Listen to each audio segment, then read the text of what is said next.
Selamat datang di Cerpen Romantis. Sebelum lanjut, silahkan like dan subscribe dulu. Membalas penghinaan suamiku, bab 3. Jawab aku dengan jujur, Bang.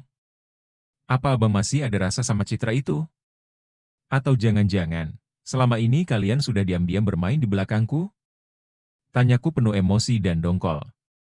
Bang Rama seperti terkejut, mendengar pertanyaanku. Wajahnya merah dan langsung buang muka.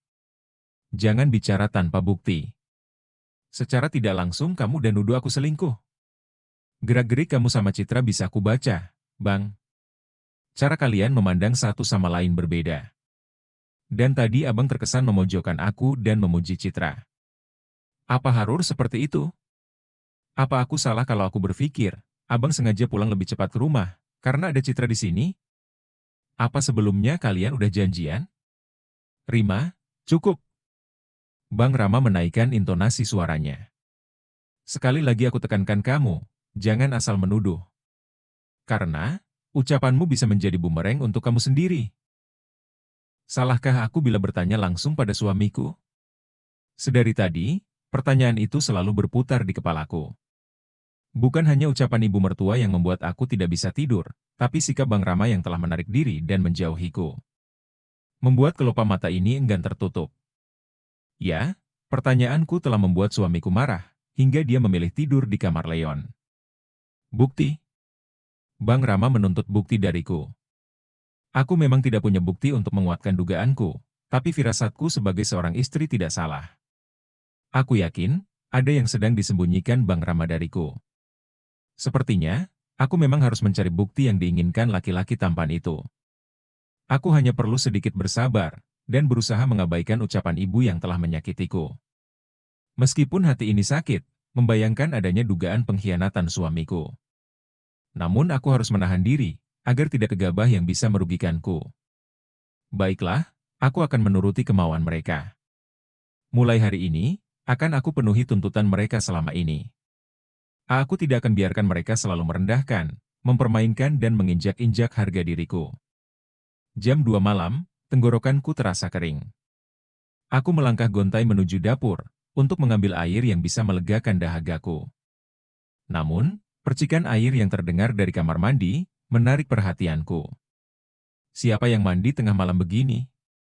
Aku bersembunyi di pintu samping lemari pendingin. Diam-diam melihat pintu kamar mandi, yang masih tertutup rapat. Aku penasaran, siapa orang yang ada di dalam sana. Sengaja tidak aku nyalakan lampu dapur, agar tidak ada yang melihatku di sini.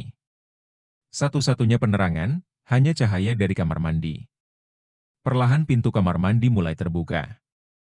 Samar-samar, aku melihat seseorang keluar dari sana. Ternyata, si Citra yang mandi di tengah malam seperti ini. Gelagat Citra tampak mencurigakan.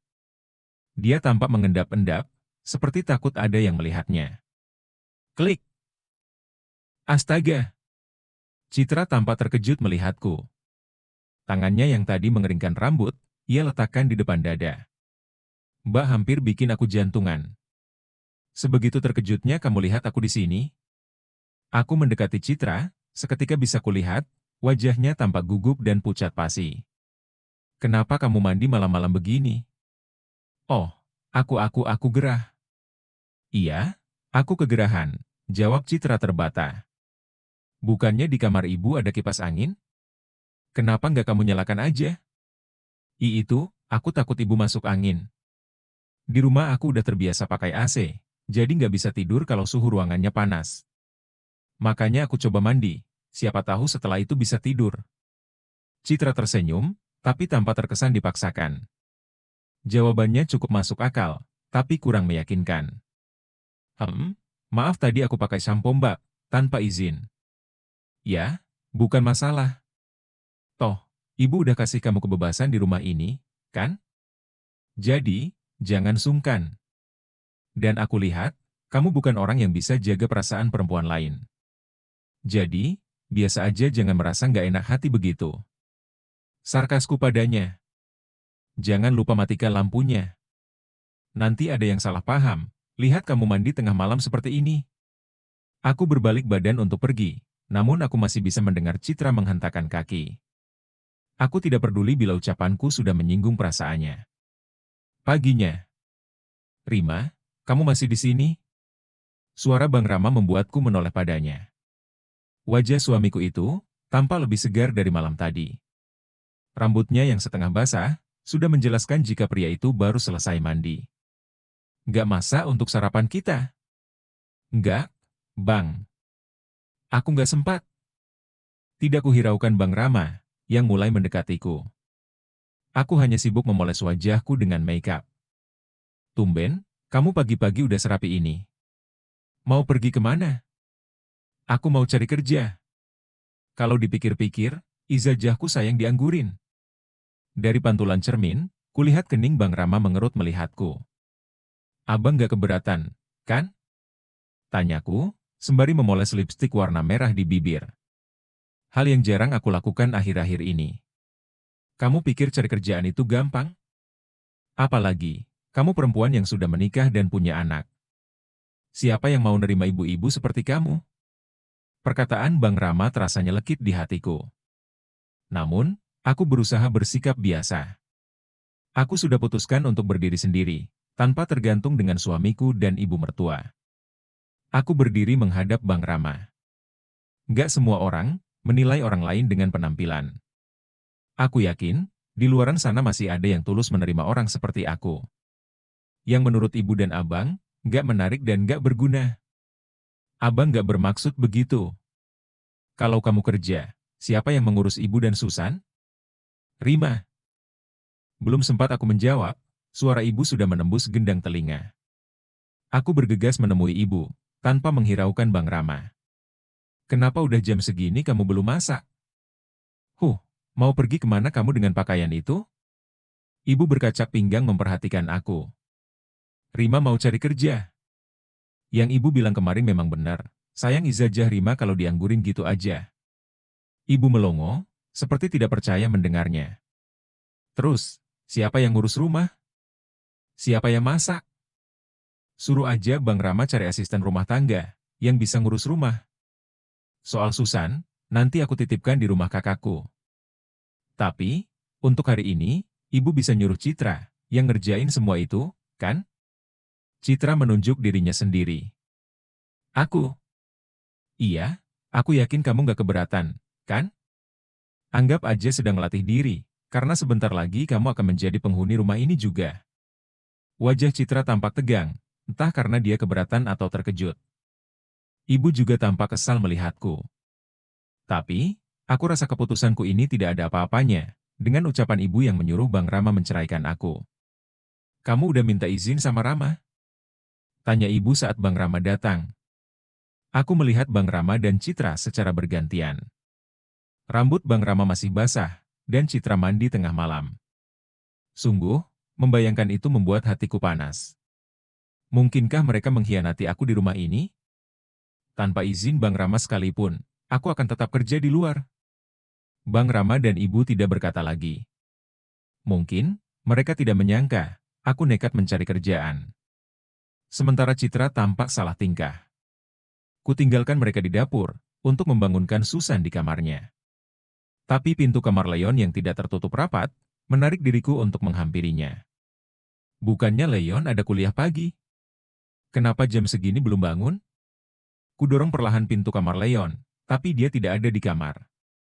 Aku baru ingat, malam tadi Leon juga belum pulang ke rumah. Apa Leon memang gak pulang ke rumah? Kamar anak ini pengap banget. Aku sengaja membuka jendela kamar. Tanpa sengaja, aku menginjak sesuatu yang ada di sudut ruangan. Mataku terbelalak lebar, melihat benda karet yang hampir menyerupai balon. Alat kontrasepsi. Aku nggak salah lihat, kan? Kenapa di kamar Leon ada alat kontrasepsi ini? Apa dia sudah? Aku membekap mulutku sendiri. Rasanya tidak sanggup memikirkan pergaulan bebas Leon. Rasanya tidak mungkin, sebab Leon yang aku kenal selama ini sangat baik. Tidak mungkin Leon berhubungan nikmat dengan wanita yang belum halal untuknya. Dan benda ini seperti baru digunakan. Aku menggelengkan kepala ketika bayangan dua wajah terlintas di mata. Jantungku rasanya ingin lompat dari tempatnya. Darah ini berdesir cepat dan terasa panas. Mungkinkah Leon tidak pulang ke rumah? Mungkinkah benda ini milik suamiku? Apa yang aku pikirkan? Di saat seperti ini bisa-bisanya aku terbayang Bang Rama dan Citra. Kenapa pikiranku bisa mengarah ke mereka? Tanpa kusadari tubuhku gemetaran, sekujur tubuhku lemas seperti tak bertulang. Hingga aku terjatuh tepat menghadap benda kecil itu. Air mata luruh tanpa bisa aku cegah, hingga jatuh membasahi pipi. Bahkan perutku terasa mual, akibat aroma lain yang menguar ke rongga hidungku. Ya, aku semakin yakin kalau alat ini bekas pakai. Perutku terasa seperti diaduk-aduk. Rasanya aku ingin memuntahkan semua isi di dalamnya. Tidak bisa berpikir lagi, aku berlari ke kamar mandi. Rima, kamu kenapa? Bang Rama yang saat itu masih berada di dapur, juga menghampiriku. Kamu sakit? Apa kita perlu ke dokter? Tanyanya sembari memijat pangkal leherku. Pria itu tanpa panik juga salah tingkah. Jangan sentuh aku, Bang. Kuhempaskan tangan Bang Rama, hingga terjatuh begitu saja. Tiba-tiba saja aku merasa jijik disentuh olehnya. Kenapa? Apa kamu masih marah, karena tadi malam abang membentak kamu? Tanya Bang Rama, saat aku mundur 3 langkah menjauhinya. Jawab jujur. Abang tadi malam tidur di mana? Tanyaku tanpa basa-basi. Kan abang udah bilang tidur di kamar Leon, jawab Bang Rama tanpa mau menatap mataku. Tidur sama siapa? Ya sama Leon lah. Memangnya, tidur sama siapa lagi? Maaf, kalau tadi malam abang udah keterlaluan, dan mengabaikan kamu. Kenapa baru sekarang minta maaf?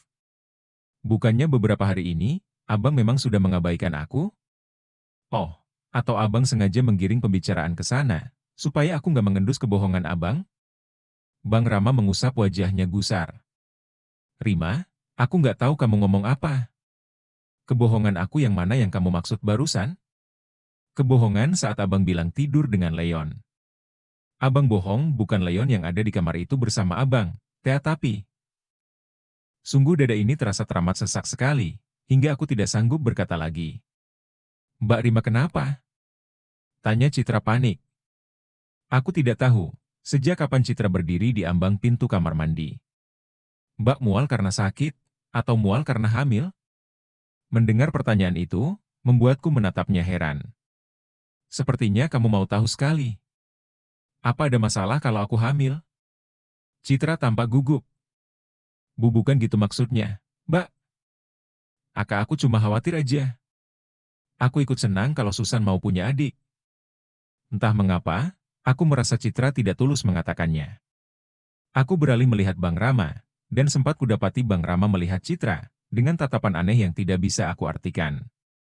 Aku mual bukan karena hamil, tapi karena baru saja melihat sesuatu yang menjijikan. Aku mulai berpikir hal yang menjijikan itu, bisa membuat kehamilan pada wanita lain. Wanita yang tidak tahu diri. Seruanku membuat wajah Bang Rama memerah.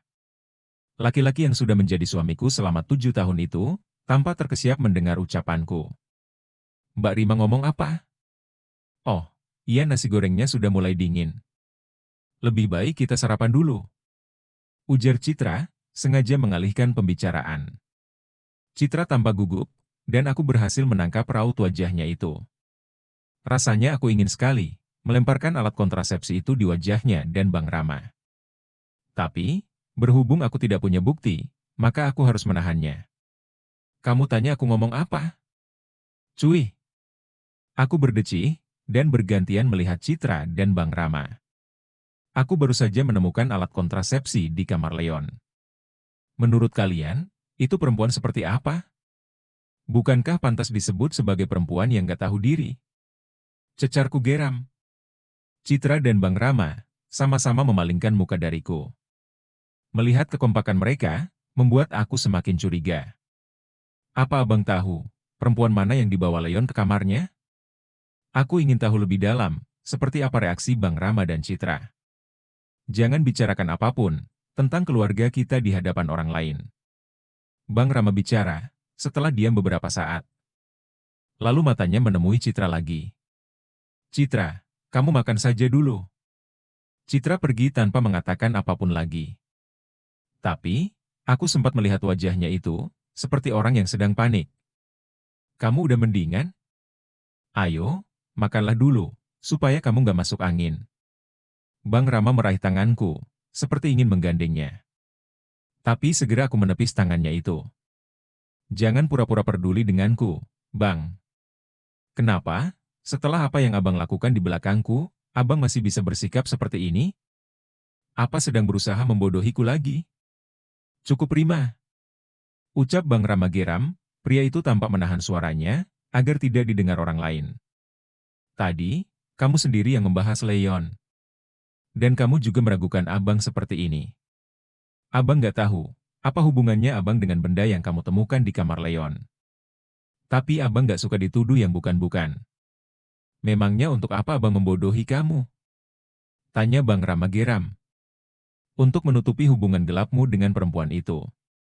Ucapku, aku hanya bisa membatin, sebab aku tidak bisa membuktikannya. Sampai saat ini, hanya abang yang tahu alasannya. Tunggulah sampai aku bisa membuktikannya nanti. Geramku. Kudorong dada Bang Rama kuat, lalu aku berlalu dari sana. Aku mulai tahu, mengapa Bang Rama sering terlambat pulang akhir-akhir ini. Aku juga mulai tahu, apa alasan Bang Rama tidak menyentuhku beberapa minggu ini. Citra langsung menundukkan wajah, saat aku mendekatinya. Tingkahnya itu seperti orang ketakutan. Coba lihat, Citra pinter masak, kan? Kamu harus makan, biar tahu kalau nasi goreng buatan Citra lebih enak dari masakan kamu. Kloteh ibu, entah yang keberapa kali, ibu membandingkan aku dengan orang lain. Ya, aku seneng dengarnya, Bu. Dengan begitu, ibu nggak perlu repot-repot cari orang untuk ngerjain tugasku selama ini. Ibu juga nggak perlu takut, nggak bisa makan enak lagi. Suruh aja Citra masakin ibu setiap hari. Ucapanku membuat Citra melihatku lagi. Tapi aku nggak bisa datang setiap hari, aku punya kesibukan lain, sanggah Citra. Rima, udahlah jangan bicara yang bukan-bukan. Mendingan kamu duduk saja, biar abang yang suapin kamu, ucap Bang Rama tiba-tiba. Pria itu menarik kursi untukku. Kamu aja yang makan, Bang. Toh, aku yakin kamu udah terbiasa makan Citra, kan? Pertanyaanku membuat Bang Rama dan Citra serentak menatapku dan itu terlihat menjijikan. Bahkan, ibu juga tampak bingung. Ops, aku salah bicara ya? Maksudku abang udah terbiasa memakan apa yang disuguhkan Citra untuk abang, kan? Bersambung,